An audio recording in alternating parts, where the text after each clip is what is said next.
Так, добрый день. Добрый день, Ольга. Сейчас я встрою ссылочку на трансляцию в Бизон, и мы с вами пройдем внутрь Бизон, чтобы уже начать эфир.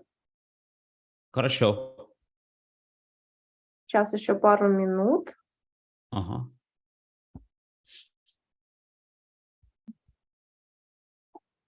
Так, добрый день.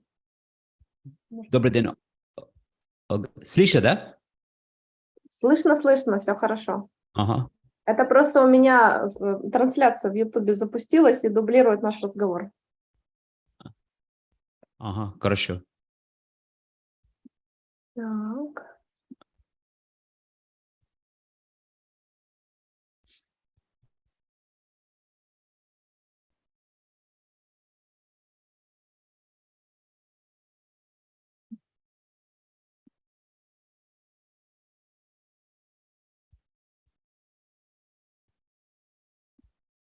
Так, отлично.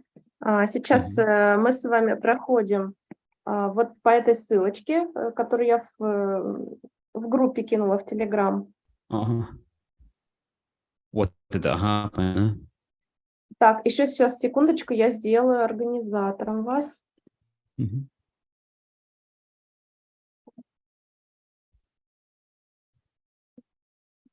Мгм. Все, окей, теперь я смогу спокойно выходить, а вы можете начинать.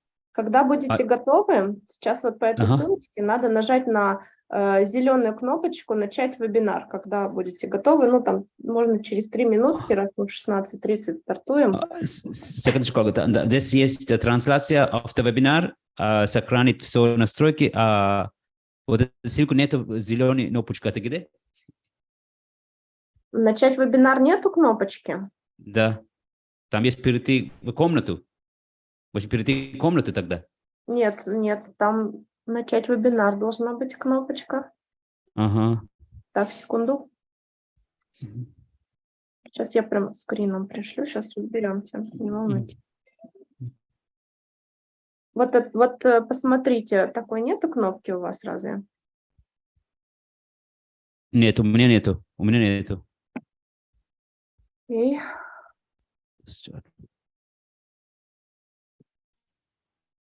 Так, тогда я предлагаю мне нажать эту кнопку, и все должно запуститься, когда мы будем Ага, готовы. и я могу начинать говорить, да, и все, и Да, презентация вы можно. можете сказать, начинаем вебинар, и я запускаю, и вы можете начинать говорить. А мы там в классе уже плюсанем. Хорошо, тогда презентация, когда начинает, тогда можно, я могу, да, презентацию использовать. Хорошо, да, все, тогда вы начинаете тогда. Хорошо. Уже А начинаем, Zoom? да? Уже очень активно у нас в чатике. Да, у нас, ну, давайте еще через 2 минуты и 2 начнем. минутки, Ольга. хорошо. 2 минуты, да. Ольга, мне еще один вопрос, например, Zoom сейчас я должен быть, да? Или я могу выйти из Zoom? Или нельзя, да? Нет, Вот я должен... Zoom вы должны быть в Zoom, да. Хорошо, все. Так, окей. Очень хорошо. 19 человек у нас уже, отлично, замечательно. Все будет супер.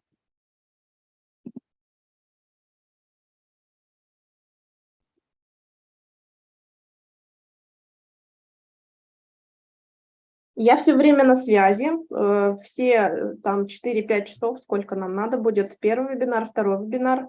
То есть я все здесь, никуда не отхожу, сижу в классах вместе с вами. Хорошо. Так, ну вот у нас 3 секундочки до начала. В принципе, счетчик у нас обновился. Давайте стартуем. Стартуем, да. Все, спасибо. Все, хорошего вебинара. Начинаем. Спасибо.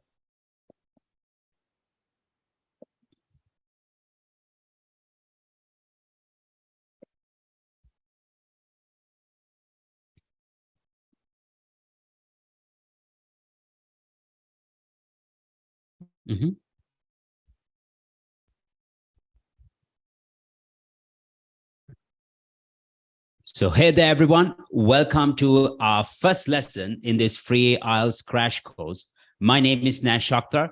I'm a certified IELTS trainer, an official IELTS administrator, and also I'm a director of an official IELTS testing center in Eastern Europe.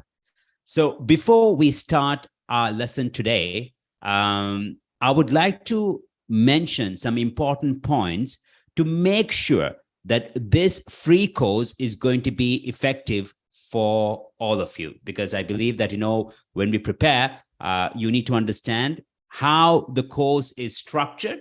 And also I want to make sure that it's going to be effective for you all. So speaking more about our organization, remember, we are an official IELTS testing center, plus we're an online school where we have prepared over 4,000 students to achieve a very high score. So I would say we are the most effective online course, or the online school for IELTS preparation. We have prepared over 4,000 students. Our main goal is to help students to achieve a very high score in their first attempt. We have a very interactive online platform, and you guys are going to experience that after my lesson today. Then, like I said, our aim has always been to help students to achieve a very high score. And as you can see, the results of our students, they speak for themselves. So let me just show you the results. And as you can see, quite often our students, they achieve 8.5, 8, 7.5. So if you have an intermediate level, I can assure you, you can achieve a band 7 in your first attempt. And the reviews, they speak for themselves. And we had many students from different parts of the world, from India, from Sri Lanka, from Indonesia, from Bangladesh, and so on. And quite often we've had many students from India. As you can see, Sushant, who first prepared by himself, he joined us and he achieved 7.5 in his first attempt. And also you can see Dr. Riznia, who achieved 7.5 in her first attempt. And now she's practicing as a surgeon in the UK. She's living in Hull. And we have many students like that. I will show the reviews a bit later. So I hope you guys can hear me. Let me move on to the plan now. So guys, remember, so yeah, guys, by the way, can you hear me? If you can hear me, type yes, because I see that Mayer Gade is saying that he or she is facing problems with the platform. So Mayer Gade, I hope you can hear me. If you can, just type yes.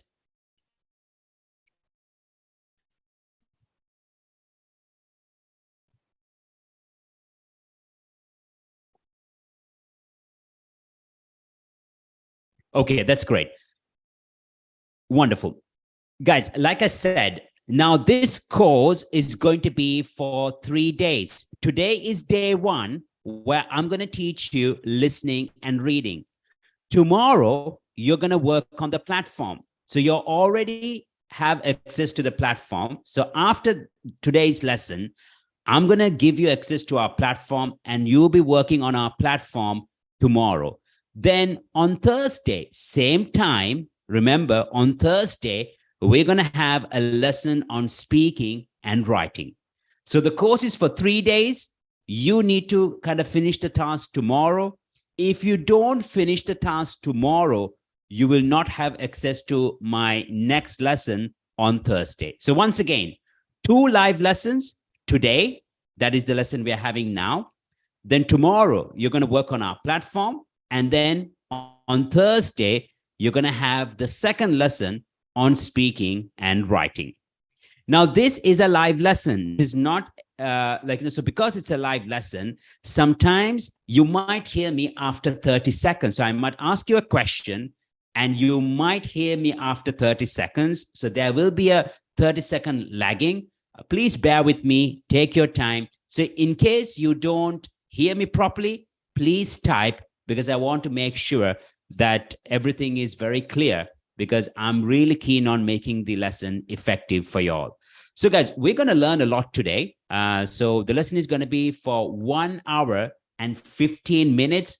We might spend a bit more. So it could be 1 hour and 30 minutes. If that's the case, just bear with me. So overall, the lesson might be for 90 minutes. So what are we going to learn today? Number one, we're going to understand the structure of IELTS. And I'm going to show you how you should prepare. What should be the mindset? How you should prepare if you want to achieve a very high score.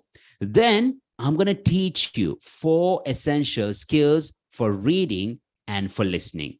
Now, these skills are very important. If you want to achieve 9 for listening, 9 for reading, if you want to achieve more than 7, both for listening and for reading, you need to know these essential skills. So that's why I'm going to show you 4 essential skills, both for listening and for reading. Then, guys, I'm going to teach you how to answer true, false, not given in reading. And also, we're going to do a bit of listening, and I'll show you how to answer short answer questions in listening, like what should be the approach. What I'm going to teach you today, guys, is very unique. You will not find it online. As an official IELTS representative, I'm going to show you how the questions are being prepared and how you should approach these questions. So stay till the end. I'm pretty sure it's going to be a game changer. So I hope the course structure is clear for you all. So before we start, do you have questions? So if you have questions, please type your questions now about the course, about the free course. If you don't have questions, just type everything is clear.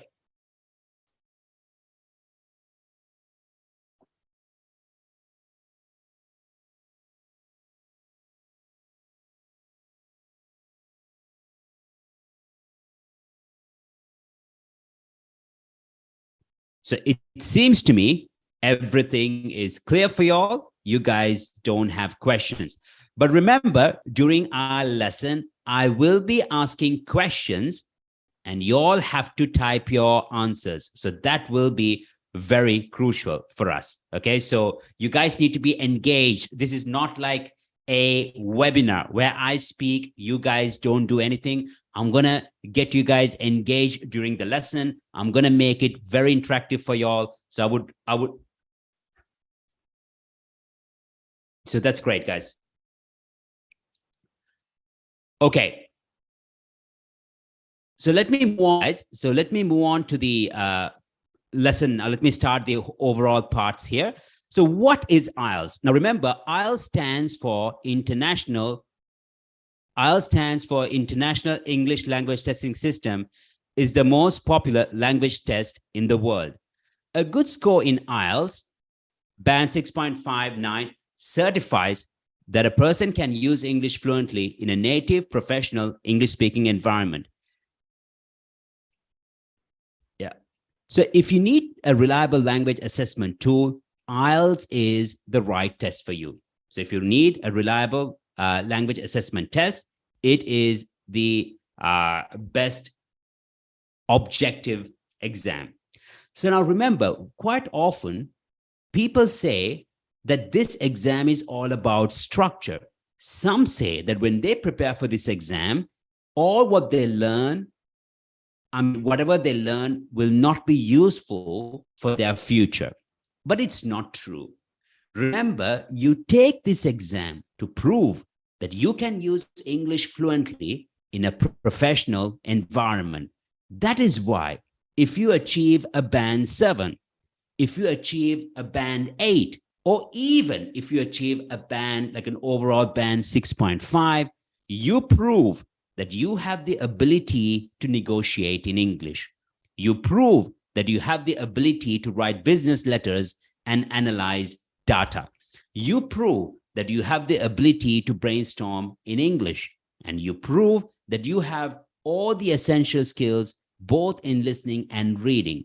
What do I mean by that? Let me be very quick here. So for example, in a professional environment, you need to be structured. In a professional environment, when you come up with an argument, you need to give proof. In a professional environment, when you work, you need to have the skills to compare, to analyze, to predict, to make a forecast. So that's why whenever you prepare for this exam, tell yourself that whatever I learn will be useful for my future to use English fluently in a professional environment. The same goes with listening and reading. Maybe you know that in reading, we need to skim read, we need to scan, and those skills are important.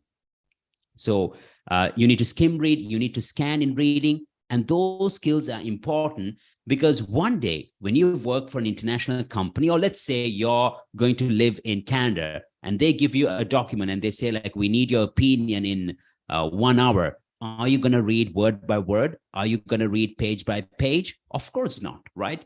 So you need to read quickly and share your opinion. Or maybe you need to find specific information. So in order to find specific information, you need to scan the document. If you want to understand the general idea, you skim read the passage.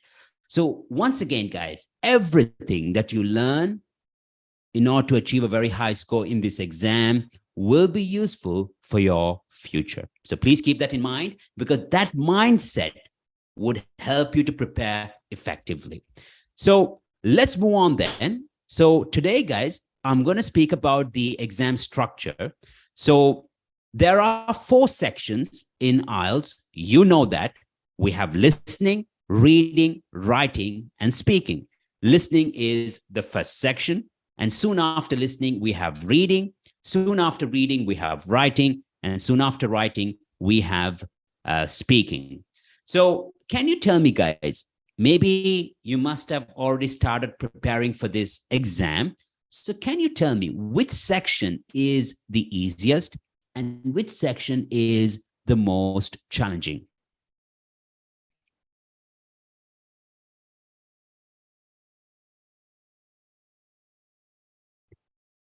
Now, based on your experience, based on what you've read, which section is the easiest and which section is the most challenging? What is your opinion on this?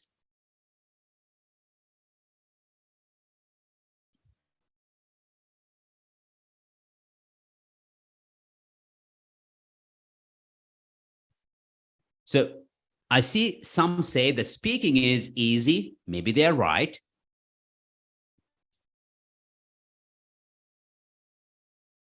Some say listening is the easiest. In fact, I see some say that, writing is very hard. Swati says, I find speaking is a bit challenging. Okay, fine. So I see different opinions here. Some say listening is the easiest. Some say speaking is the easiest. But almost all of you say that writing could be the most challenging. And maybe you're right. But remember, it really depends on your overall exposure. Now, as the director of an official IELTS testing center, what I can say is, because we do a lot of research, and based on our research, we've understood those who read a lot. Now, for example, if you read on a regular basis, you will find IELTS reading much easier than those who don't. And also, you will improve your writing skills much faster. Those who listen a lot, like if you listen to podcasts, if you watch movies, you will find IELTS listening much easier than those who don't. And also, you will improve your speaking skills much faster. At the same time, if you speak a lot in English, if you communicate, if you have friends around the world with whom you can practice your speaking, I'm pretty sure you will find speaking much easier. So, end of the day, it's all about practice. If you have this exposure, it will be wonderful.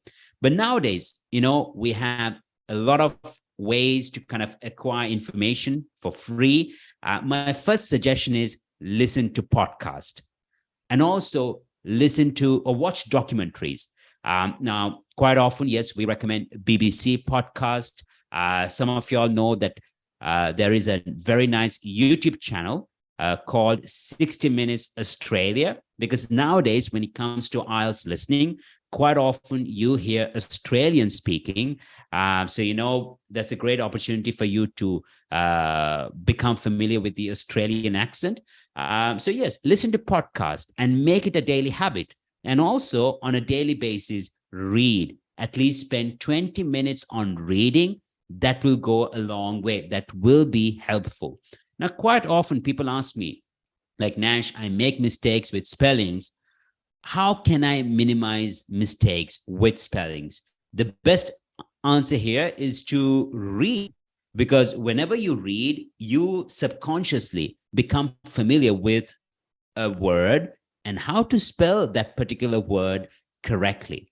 So reading is a very important part because it will help you to expand your vocabulary. It will help you to be accurate with spellings. It will also help you to brainstorm ideas effectively. Now, remember, guys, bad habits are easy to start, but difficult to live with.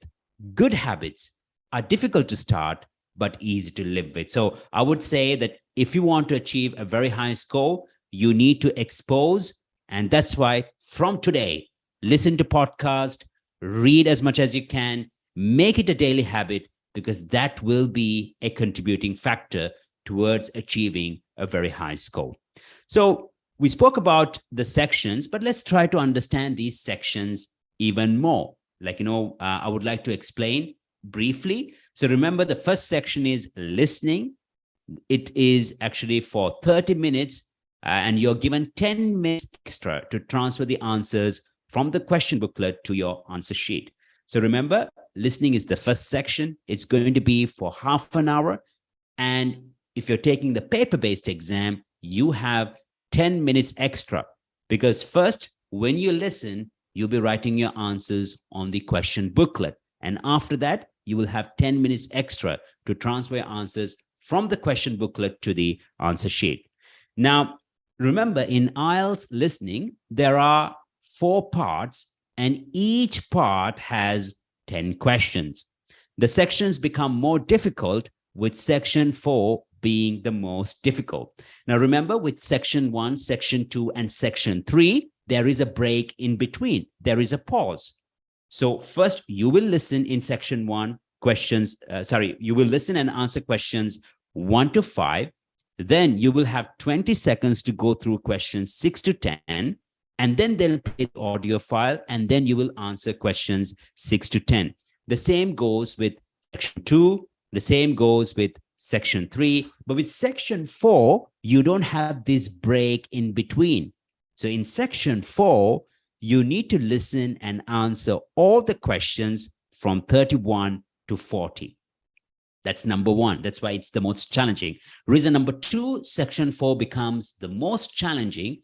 It's always based on a lecture talk. So you listen to a lecture talk, and then you need to complete a summary. Sometimes the topic could be a bit unfamiliar, and, you need to kind of, deal with that. But anyway, if you practice, if you know the approach, if you know what kind of skills that you should apply, I'm pretty sure you'll be able to cope with it.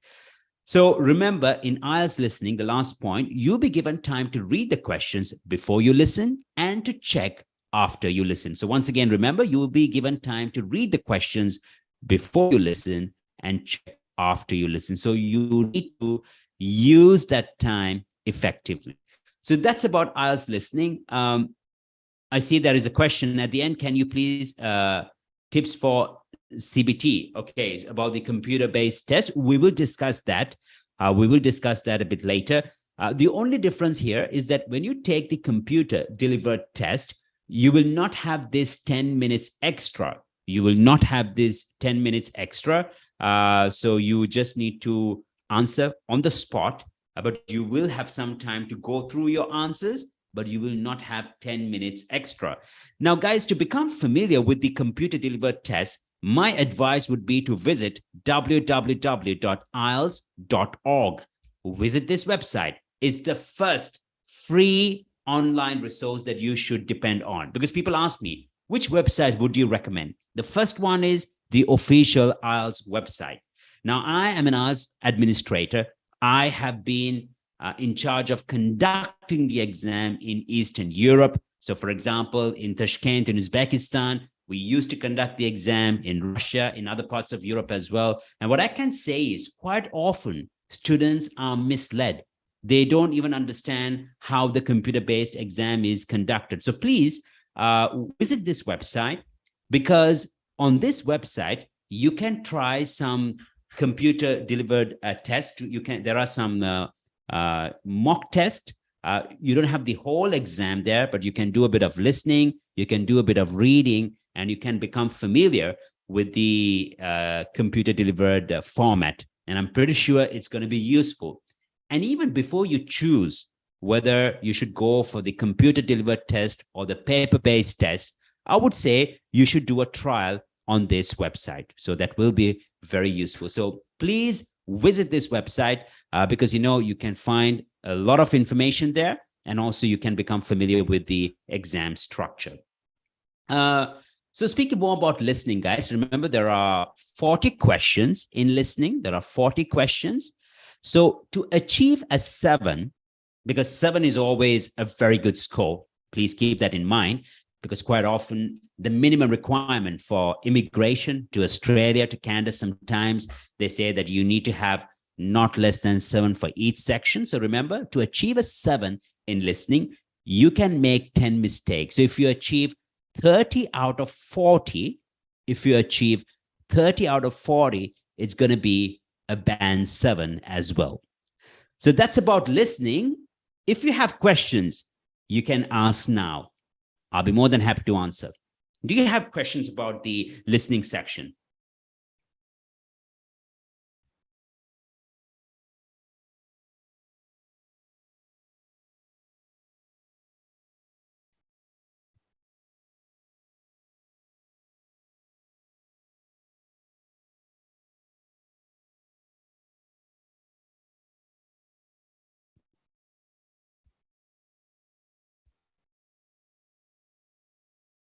So I see someone is typing a question. I'll be more than happy to answer you.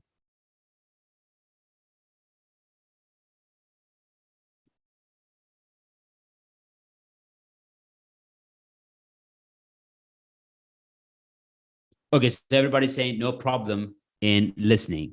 Now, the next one is IELTS reading. Now, remember, soon after listening, doesn't matter whether it's the computer-delivered test or the paper-based test, soon after listening, you will start with reading.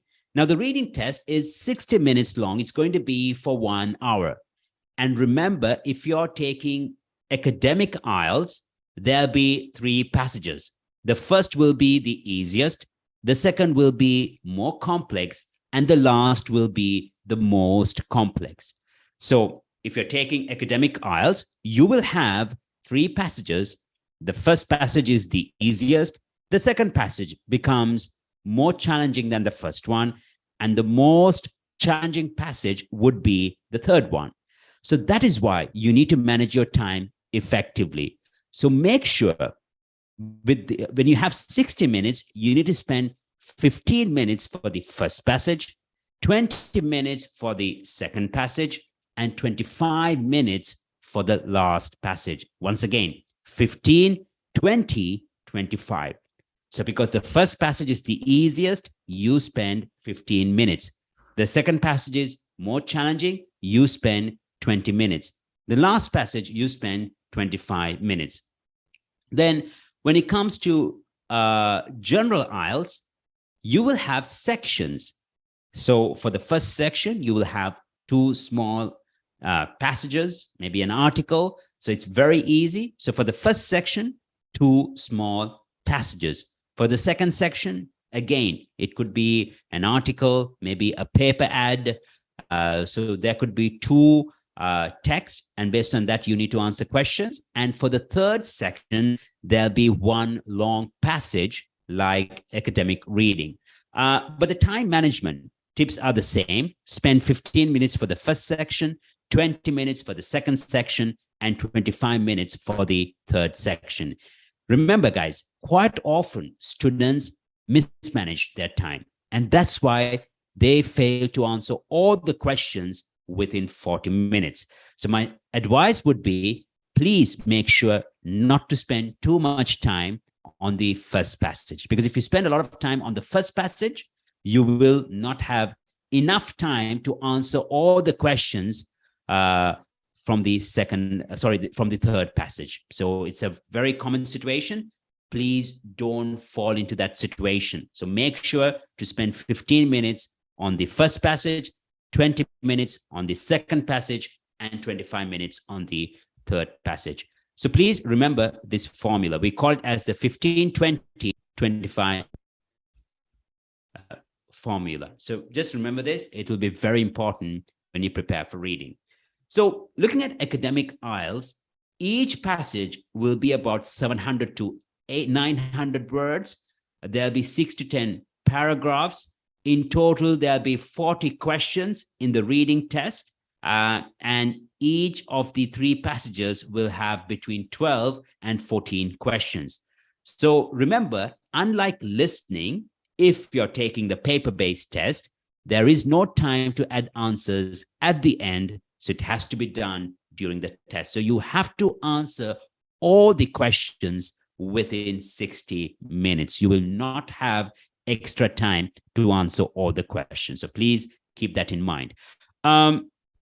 Let me just share a very important point. So in academic reading, to achieve a 7, you need to get 30 out of 40. Now, this is actually for academic reading. So to achieve 7, to achieve a band 7, you can make 10 mistakes.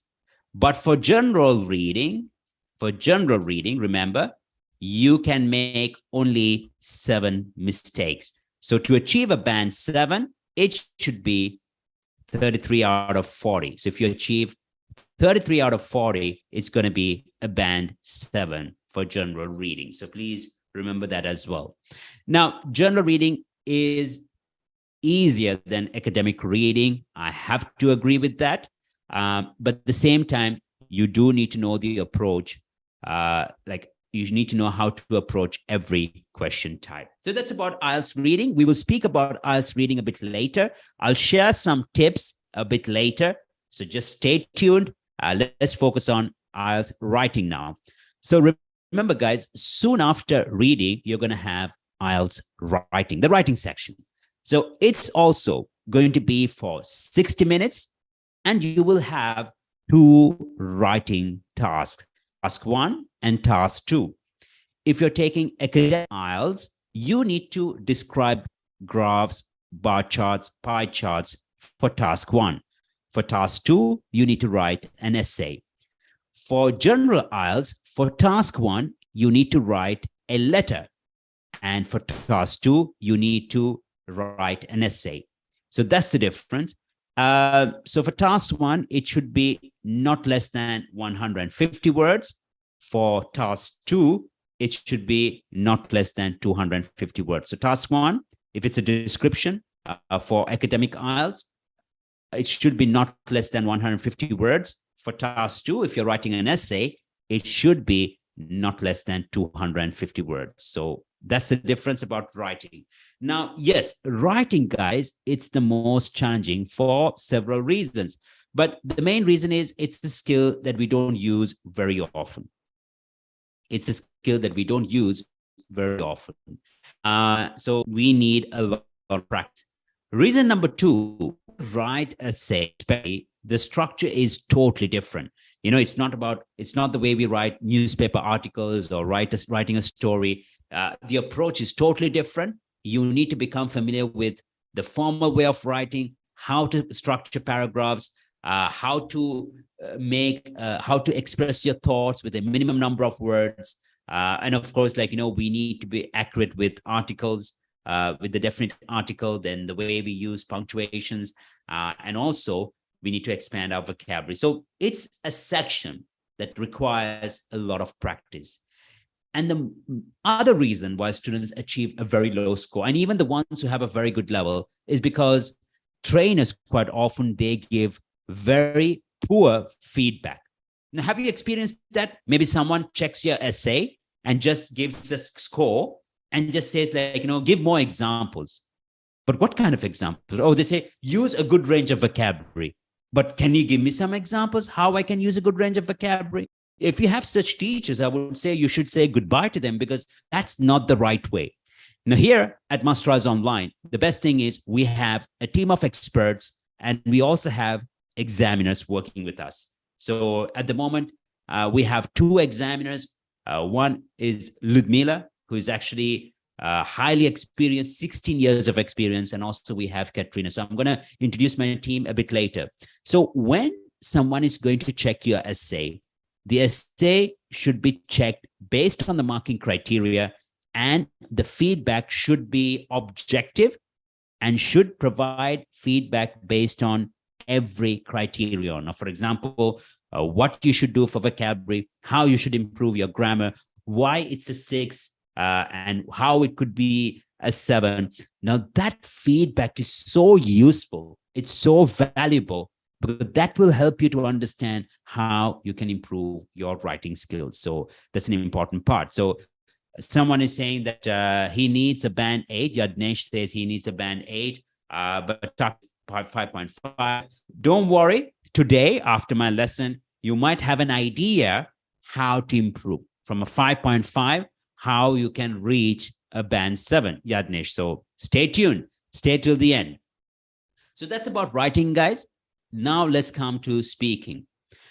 Now, the good thing about speaking is, it's not going to be soon after writing. So can you imagine first listening?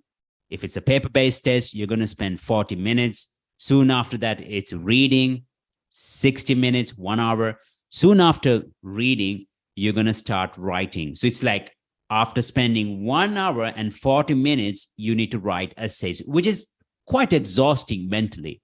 So that's why you really need to experience that. You need to experience that pressure before you take the real exam. So here at Masterclass Online, with all our paid courses, we include 1 to 2 mock exams, because we believe that should be the first-hand experience before you take the exam. The mock exam is a very important part. And I think that you guys, even if you're preparing by yourself, you need to do it at home. But the only downside there is that you will not have an expert to check your speaking answers and your essays. With Masterclass Online, when we provide the mock exam, the essays and the speaking answers are checked by ex-examiners. And I think that feedback is also going to be very valuable if you want to achieve a very high score. So speaking about the IELTS speaking part, like I said, you will have a break. You see, so once you finish writing, even if the speaking part is going to be on the same day, you will have some time to refresh, 20 minutes to kind of, to relax a bit, and then they will start the speaking part. If you take the computer delivered test, sometimes the speaking part could be through Zoom, but you'll have to be at the exam center. But then the examiner is going to be from the UK or from another part of the world. So sometimes have this video call option, because as the director of the official IELTS testing center, nowadays we conduct the exam in Uzbekistan, in Tashkent, and we only have the computer delivered test there. So what we do is we conduct the speaking part through Zoom at the exam center. But quite often you might have a live session, or maybe it's going to be one-on-one with an examiner at the exam center. So remember, it's going to be between 11 and 14 minutes. Sometimes it could be a bit more. It really depends on the examiner. It depends on your performance. It depends on how well you answer. Or maybe, for example, the speaking part could get a bit dragged if the examiner wants to give you a better score, a higher score.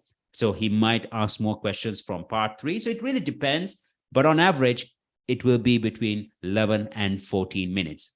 Now, remember, there are 3 sections, or let's say like part. So part 1, questions about yourself. Part 2 is a monologue. And part 3, questions based on general issues. So in part 1, guys, it's all about you. And quite often, the examiner is going to ask questions related to your profession, about your family, about your hometown, about your country, about your free time activities, and so on. So it's about you, and you do need to make it personal. And after that, from part one, the examiner can ask more questions related to your life. So might ask about shopping, whether you like shopping, and what things do you like to buy online, and so on. So you just need to know how to answer. I'm going to speak about that during our second lesson. I'm not going to spend our time today. Part two is a monologue where you'll have 1 minute to prepare, and then you need to speak for 2 minutes. And part three, questions based on general issues where you have to give your opinion, analyze, or predict. So in part three, you need to be more general. You need to be more general. You need to share your opinion, but don't make it too personal. So that's a very important part as well. So guys, that's about the exam structure. I just introduced the sections. We will now focus on every section. We're going to focus on listening and reading today. I'm going to teach you the essential skills. I'm going to introduce the question types. And on our platform, you're going to learn more as well. So I believe if you have questions, you can ask a bit later. So now, guys, let's move on to a very important skill, which is called paraphrasing. Now, if you want to achieve a very high score in IELTS, be it listening, reading, writing, or speaking, you need to master this skill. If you are very good at paraphrasing, I can assure you that you can achieve a very high score in this exam. So it's a very important skill. So let's try to understand what is paraphrasing. Now, paraphrasing means expressing the same meaning in a different way. This is done replacing certain words with synonyms or by changing the word form and changing the structure of a sentence. So paraphrasing means expressing the same meaning in a different way. This is done by replacing certain words with synonyms or by changing the word form and changing the structure of a sentence. So I'm going to show you 3 ways of paraphrasing, guys, and I want you all to get involved. Okay, but let us look at an example here. It says, the new iPhone 14 will be released in September. The paraphrase sentence says, the launch of the new iPhone 14 will be in September. Now, if you look at the second sentence, we have changed the word order. We have replaced certain words with synonyms, right? And we have also, replaced the word form. However, the second sentence still expresses the same meaning as the first sentence. So it's a paraphrased sentence. The new iPhone 14 will be released in September. The launch of the new iPhone 14 will be in September. So if you look at the second sentence, once again, released is replaced with the word launch. We have used the noun form and we have changed the word order. The launch of the new iPhone 14 will be in September. So guys, now let's try to focus on paraphrasing.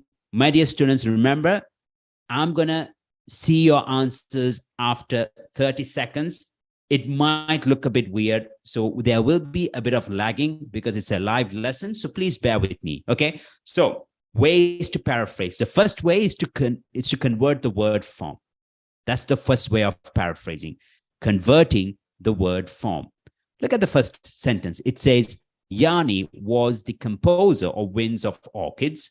Yanni was the composer of Winds of Orchids. Composer is the noun form. What should be the answer here? Yanni, Winds of Orchids. Composer is noun form. What if I used the verb form of composer in the second sentence? If I use the verb form, if I use the verb form, what should be the answer? Mm-hmm.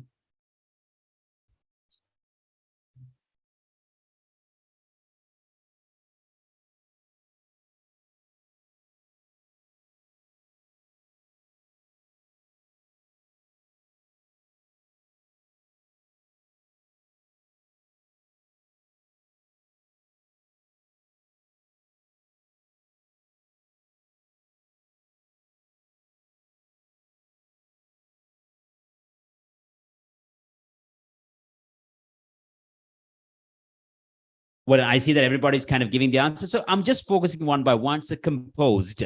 Yes, so Yanni composed Winds of Orchids. Very good. Now, what about the second and the third? She performed really well at the concert. So performed is the verb form. So here, if you look at it, she gave an excellent. Excellent is an adjective. So the noun is missing. So she gave an excellent. What is the answer for the second one? Sarah and her friend had creative differences. Sarah and her friend. Now, what is the verb form of difference? What is the verb form of difference? And what should be the answer here?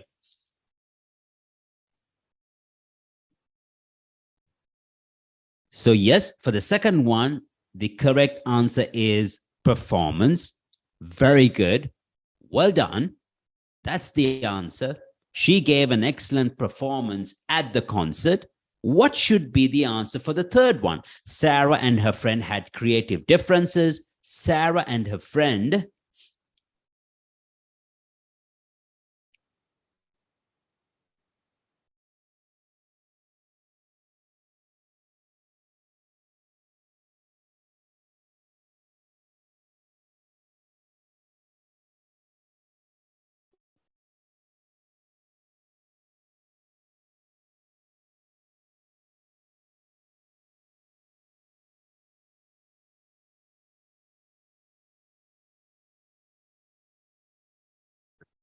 Okay, guys, you see, you need to know the word forms. If you don't know the word forms, it might make you lose marks significantly. So here are the answers. So difference, the verb form is differ. So Sarah and her friend differed creatively. Sarah and her friend differed. Well done. But it was in the past.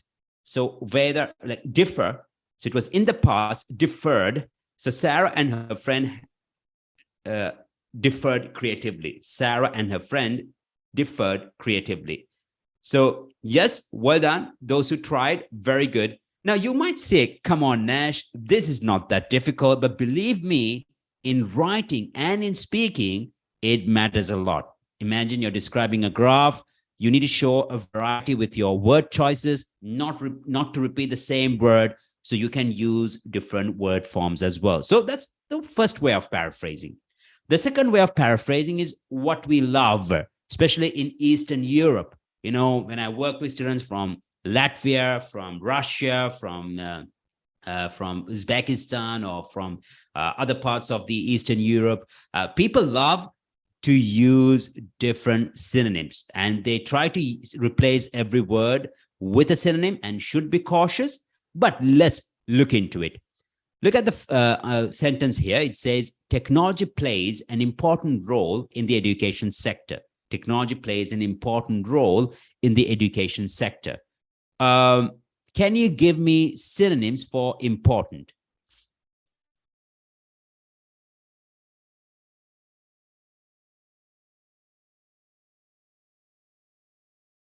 So important, what other synonyms can you think of?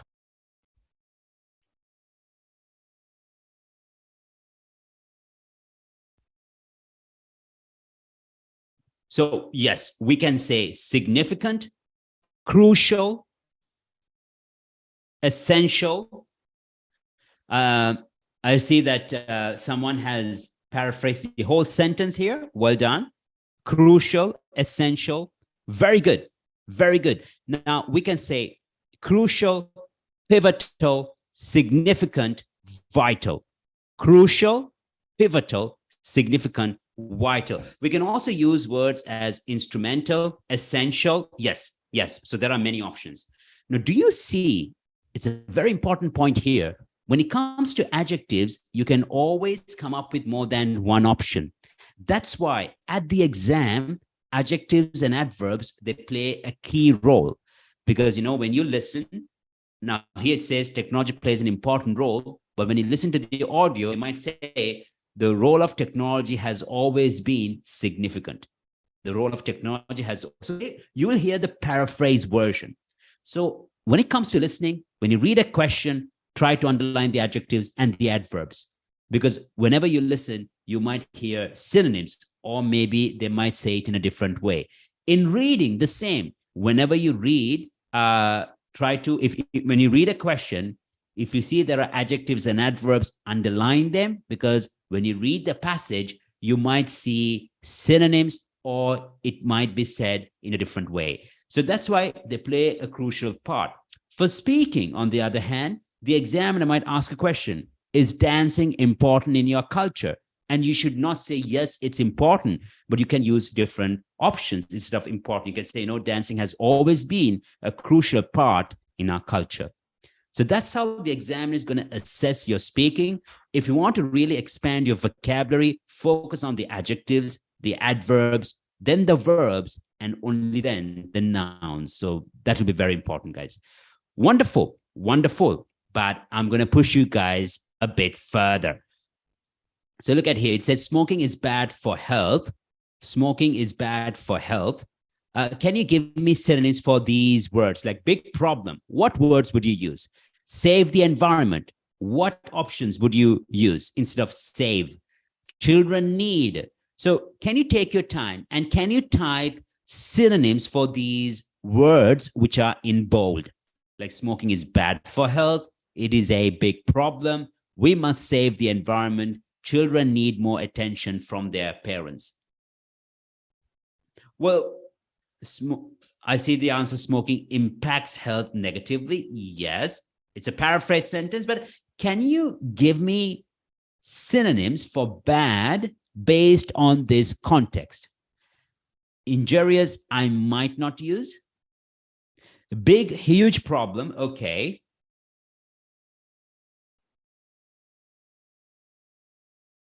So yes, save the environment. We must preserve. Children need, children require. So I see that we have Nikita here who gave some nice options.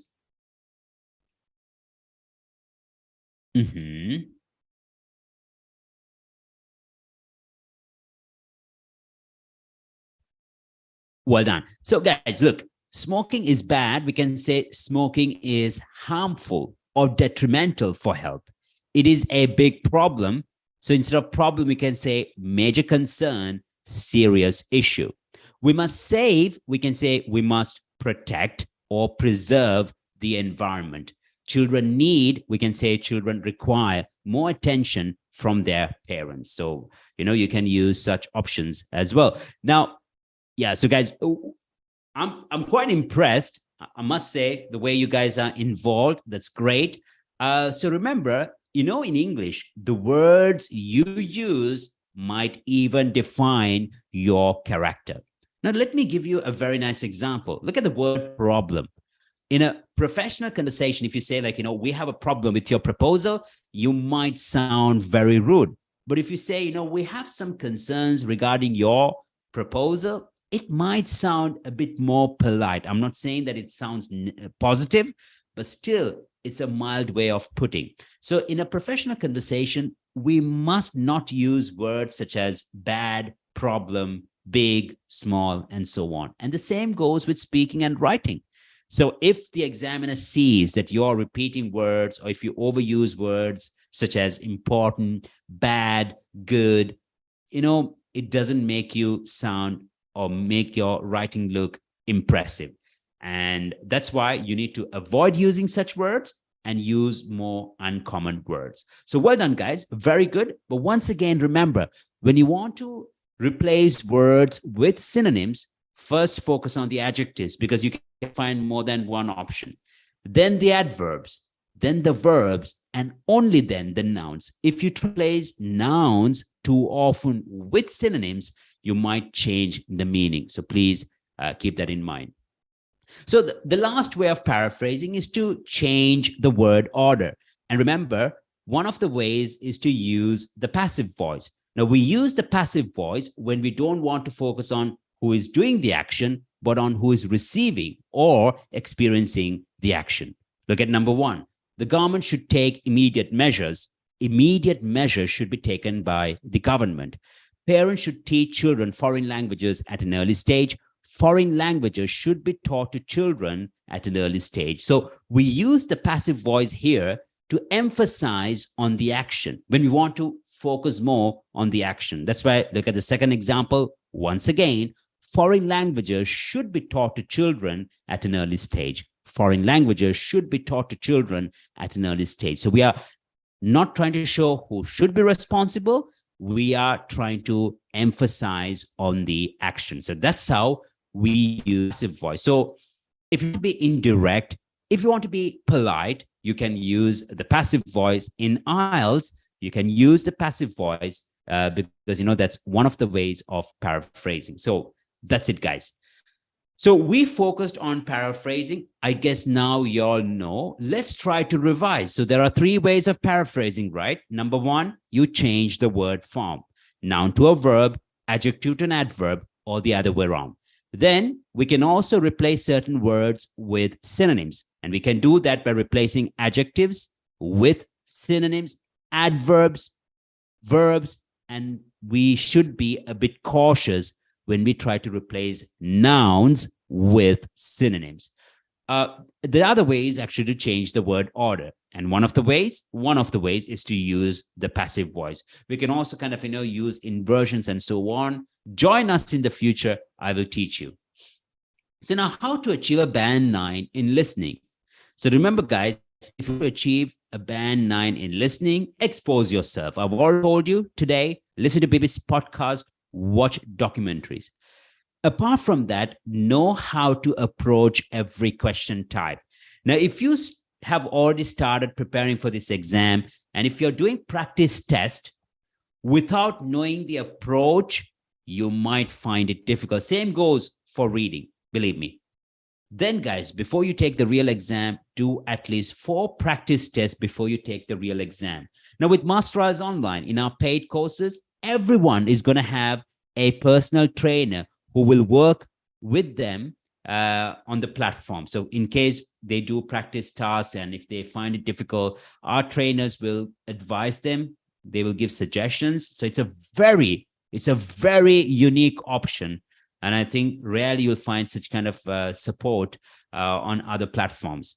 Then, guys, you need to constantly assess your progress. So that's a very important part. So let's say like you did a listening test.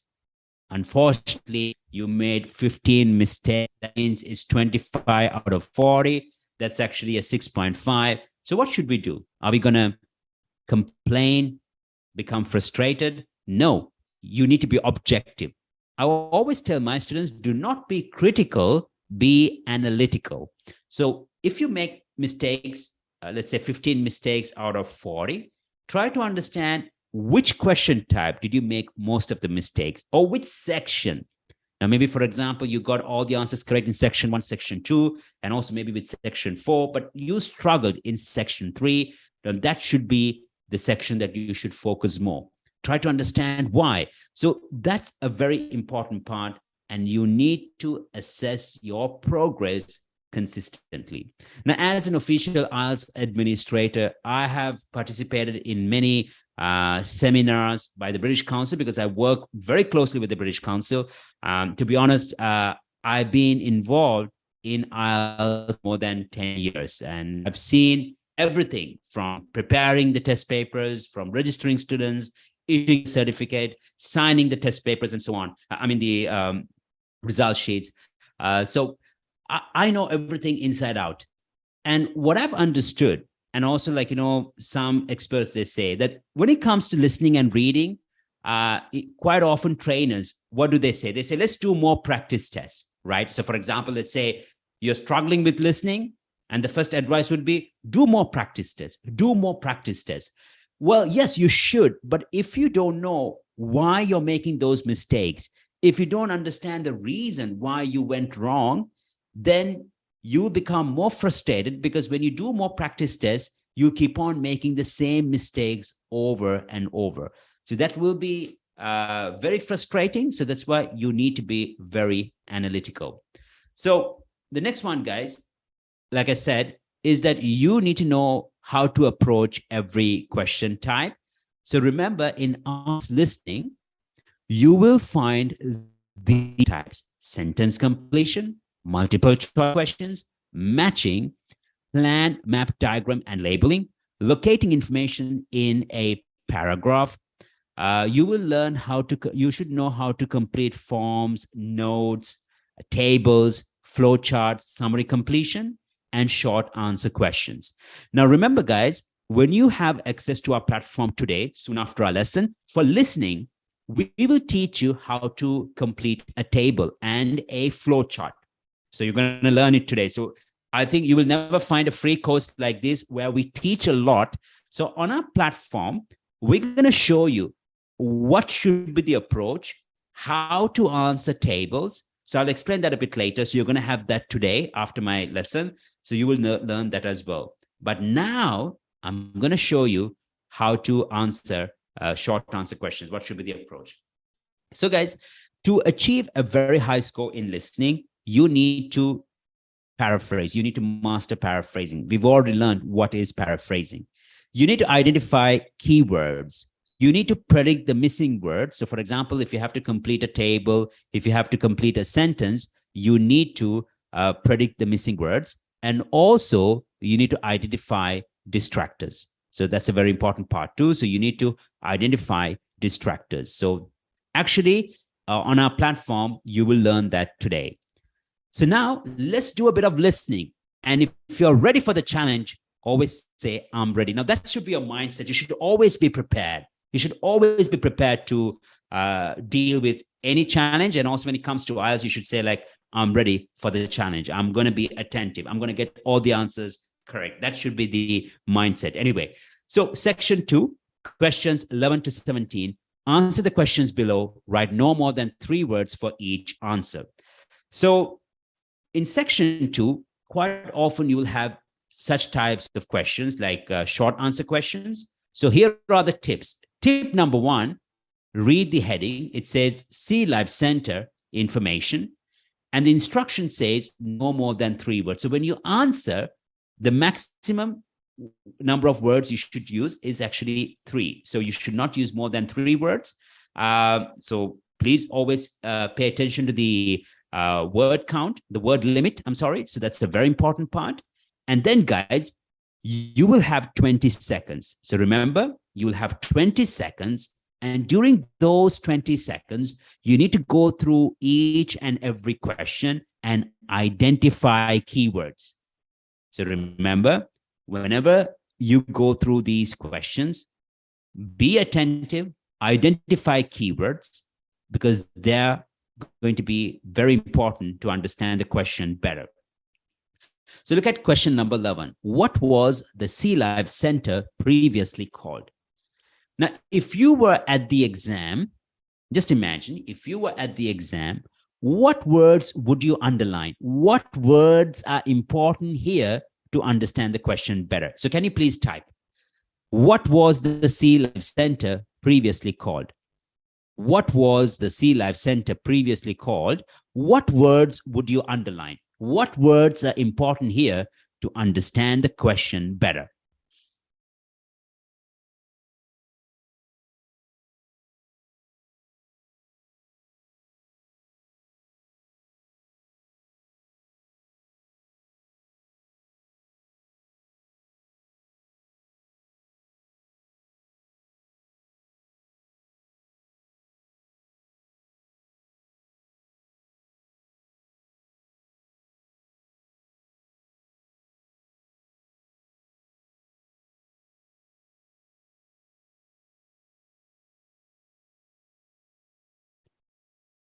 Previously called, previously Sea Life Center. Yes.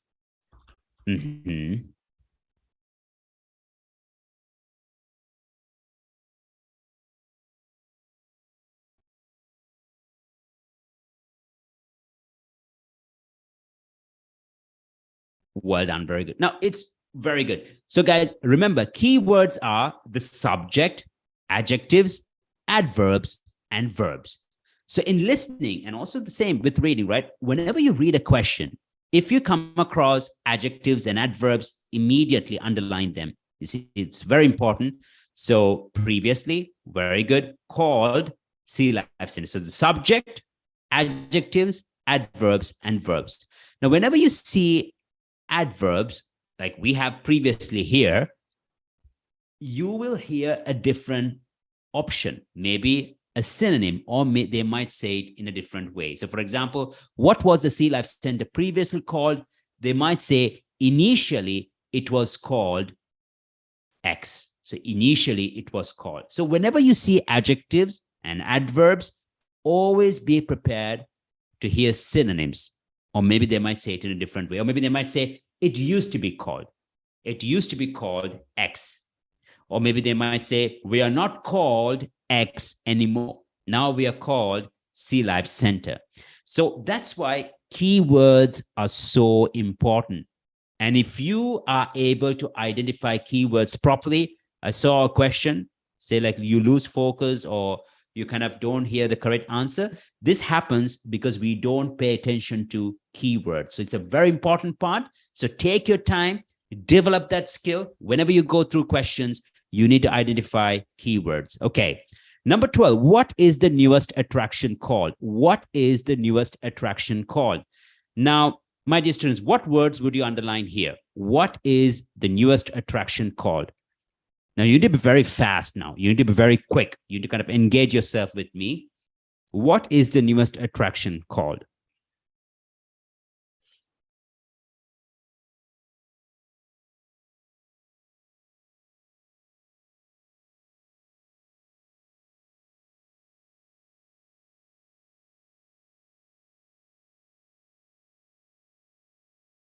What?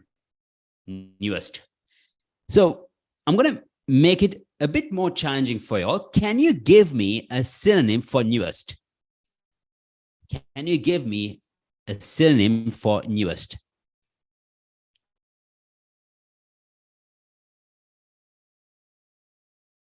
So we can say the newest attraction or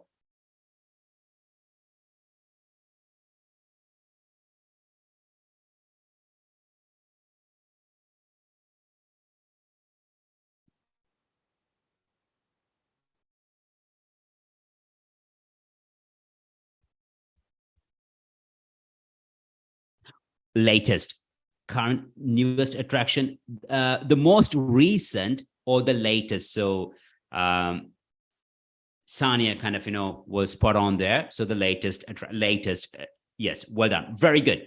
Very good. Latest attraction.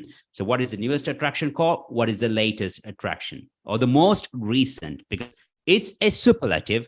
So the most recent. Well done. When is the main feeding time? Main feeding time. What can you do with a VIP ticket? So what can you do VIP ticket, right? So it's pretty clear. Special event arranged for you. So like maybe what exclusive event or something really, so only for you, what they can organize, arrange, organize. So whenever there are verbs, underline them too, because you might hear synonyms. So once again, my dear students, whenever you go through such question types, like especially short answer questions, you have 20 seconds. Go through every question very quickly. Underline keywords, which are nouns, adjectives, adverbs, and verbs. So here the subject itself. If there are adjectives, adverbs, and verbs, when you underline them, also think about synonyms, how you might say it in a different way. Because if you do that, then you'll be more attentive to and the correct answer. So that will be important. So I wish you guys all the very best. I'm going to play the audio file. So just give me a second.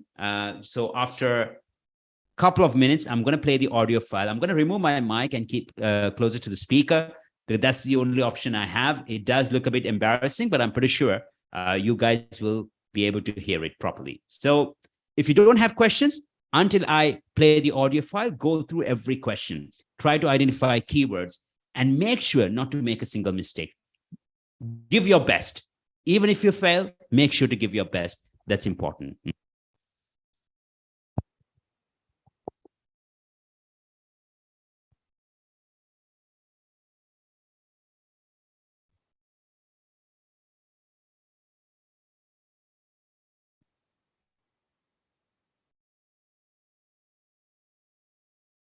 First, you have some time to look at questions 11 to 17.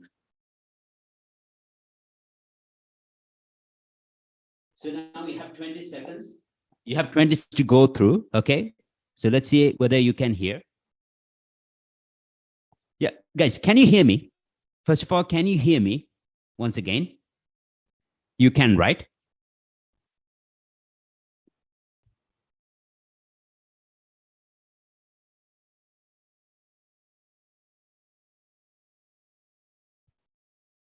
If you can hear me, it would be great, but let me just check. Okay. Actually, yes, I think should be fine. Yes. Okay, so I'm going to play now. I'm going to play the audio file. You should be able to hear me now. Okay, let's do it.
Options are still here.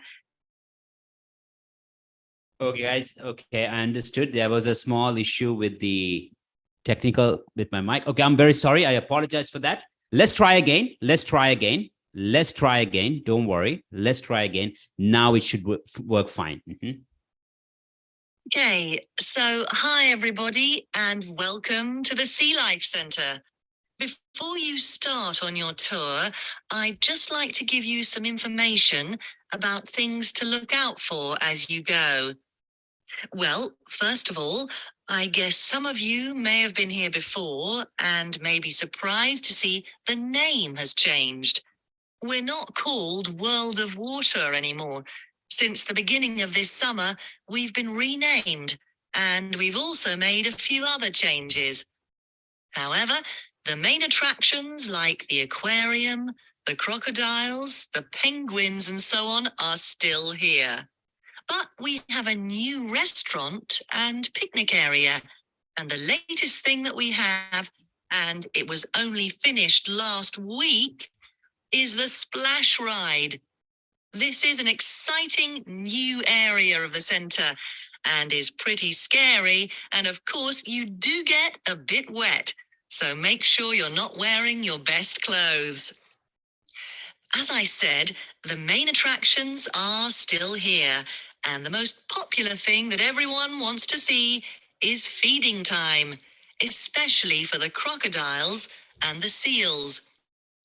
We used to have the main feeding time in the afternoon at around 3 p.m.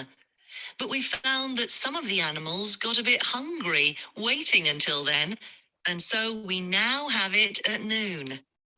They seem much happier with the new time, although it's a bit difficult to know what they're thinking. Now, I'd like to mention something new that we've introduced this year that we're very excited about. It's called a VIP ticket. The VIP ticket costs an extra £2 per person, and you will be amazed at what it allows you to do. With this, you'll be allowed to feed the sharks. Now, I know that for some people, this might be quite a frightening thing to do, but it is perfectly safe. For those of you who are a bit unsure, we do have a video you can watch to see what happens. It's a great experience, and your friends will be very impressed. Speaking of friends, I'd just like to remind you that the Sea Life Centre will be more than happy to organise a birthday party for you and your family and friends. If you need more details, you can speak to me afterwards, and there are also forms at the entrance that you can fill in. I'd also like to bring your attention to the good work that the Sea Life Centre is doing in support of animal conservation. I'm sure you're all aware of the worrying situation with a large number of species facing extinction. Here at the Sea Life Centre, we're taking action by asking as many people as possible to sign a petition. Once we have over 5,000 signatures, we are planning to send it to the government in the hope that more people will begin to take it seriously. Right. Well, there's obviously a lot going on at the centre and a lot of things to discover. At all the attractions, there is helpful information, so please read as much as you can. And if you want to see what you've remembered, please do the quiz after your visit. There are no prizes, of course, but I'm sure you'll be surprised by how much you've learnt.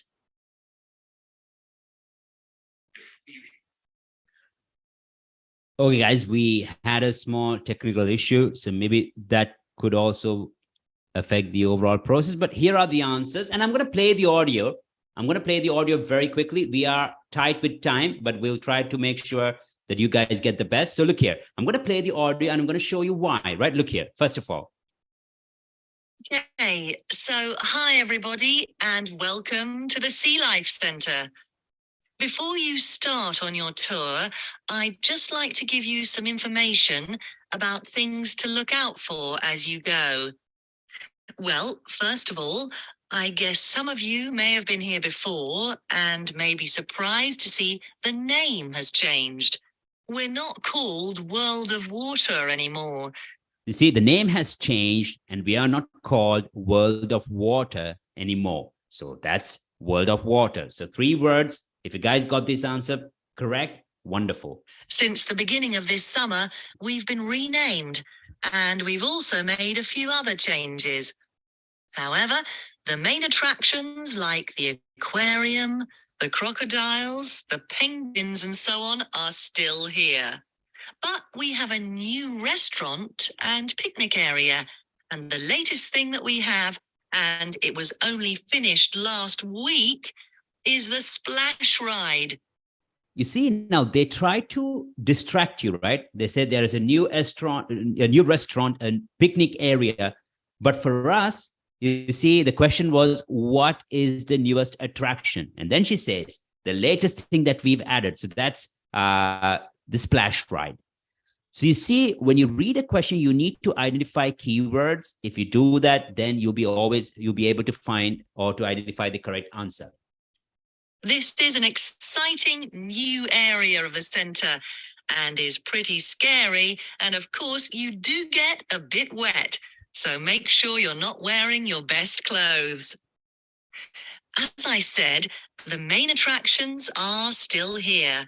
And the most popular thing that everyone wants to see is feeding time, especially for the crocodiles and the seals. We used to have the main feeding time in the afternoon at around 3 p.m. But we found that some of the animals got a bit hungry waiting until then, and so we now have it at noon.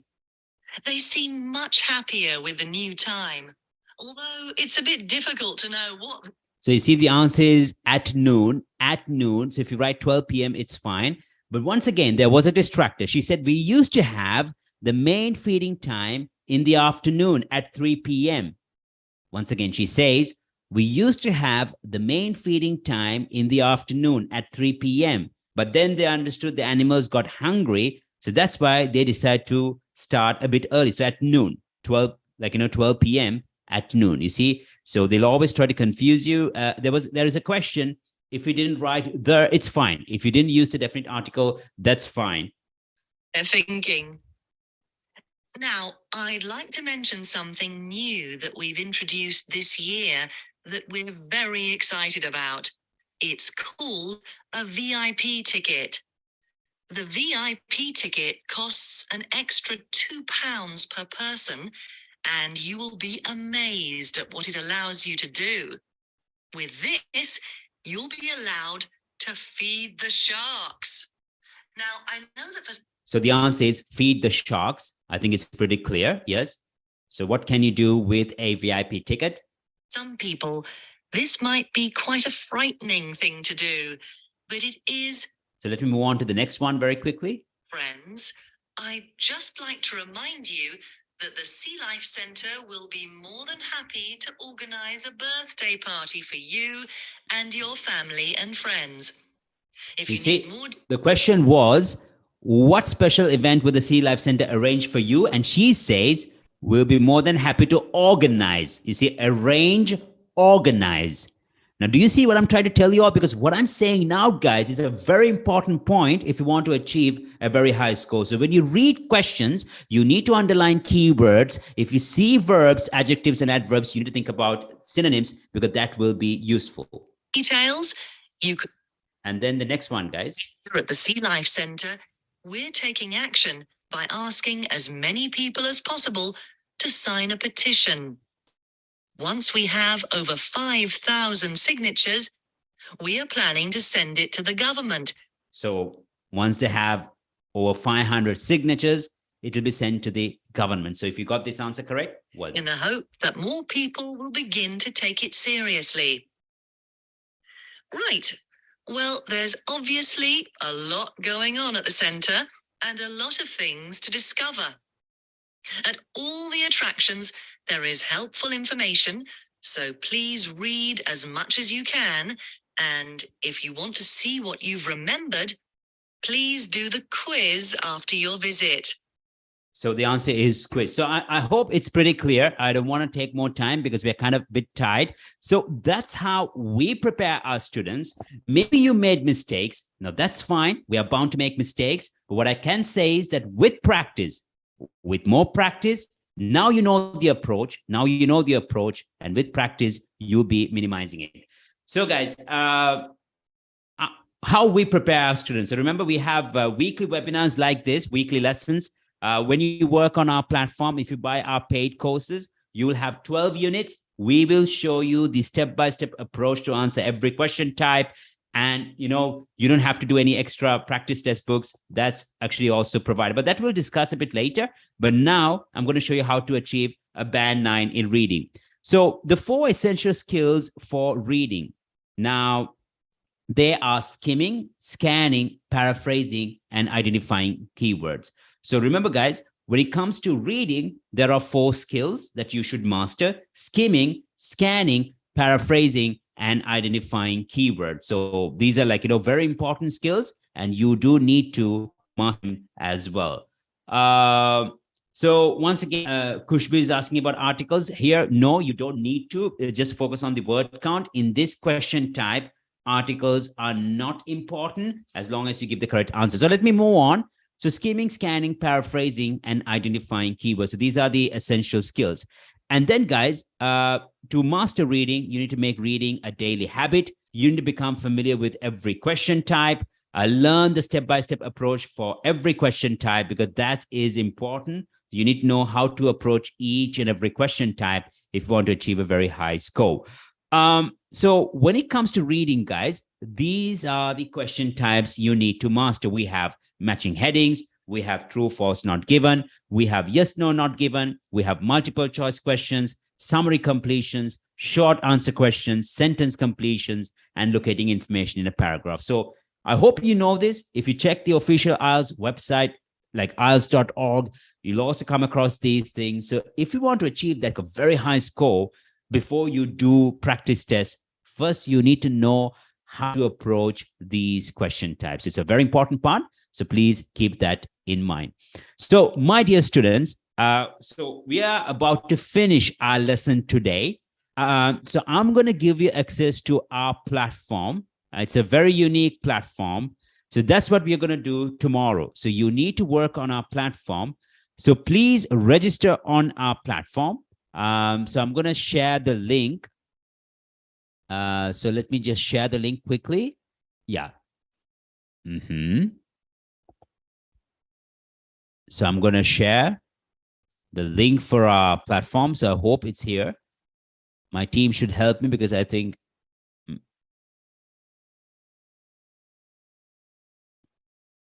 so. Yeah, so I think they will share the link because I can't find it here. So you should have access to our lesson, but unfortunately I can't see the link here. Someone should help me from my support team.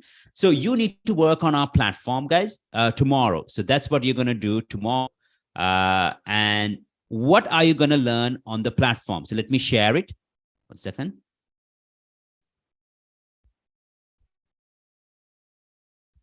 So guys, you're going to have some lessons on our platform. So you already have registered on the platform. So for listening, you're going to learn how to complete tables and diagrams. So there are units you will read, you will listen to the audio file, and you will answer. So yeah, so you see the access is there. So here it says open the lesson. So you can register now. You will have access to these lessons. Please do all the tasks on the platform. So for listening, you're going to learn how to complete tables. And we're going to show you how you should write your answers on the table, how to avoid distractors, and then you'll do a complete listening and you'll answer tables. And then you will also learn how to complete a flow chart, which is also pretty common in section 3 and section 2. So please go through, read. In case you don't understand, type your questions. You can write to us. So there's a support. So you can always type and say like, I don't get it, and more than happy. For reading, guys, you will learn how to match headings. Now, quite often students, they find it very difficult. So there is a video lesson. There are interactive tasks. We will teach you how the paragraphs are structured. So please kind of, learn that as well. So now you have access to it now. So please register now. As you can see, there is a link below. It says open the lessons. So click the link and you will have access to it.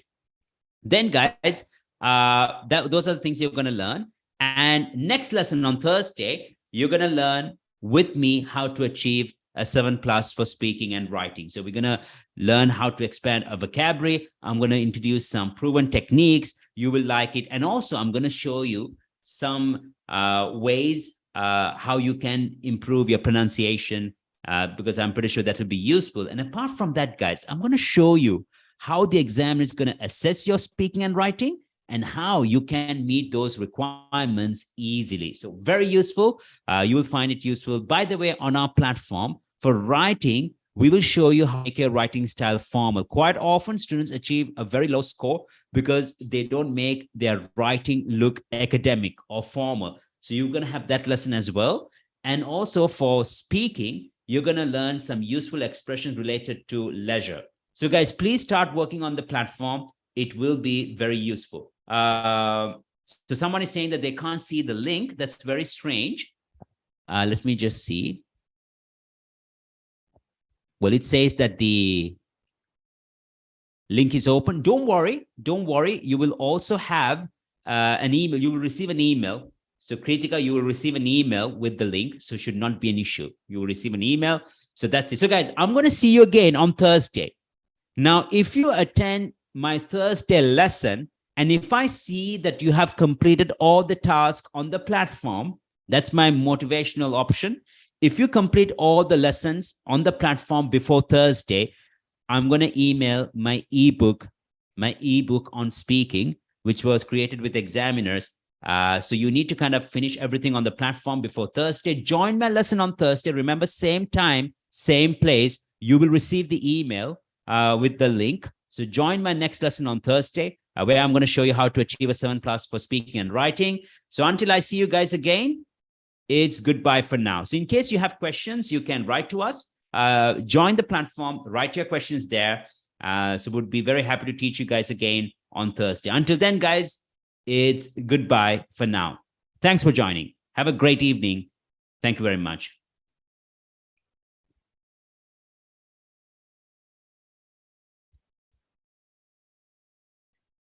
Okay, so guys, you are asking about the link. So let me just type the link here.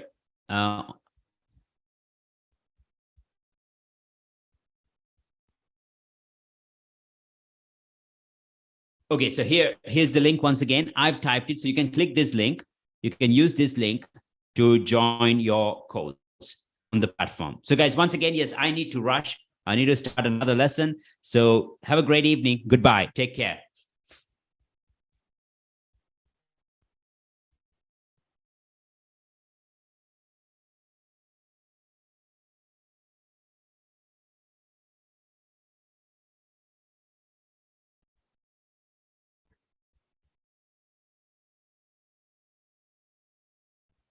Так, у нас все хорошо. Провели. Я сейчас эту трансляцию завершу и сделаю новую, и пойдем в класс на 18:00. Хорошо?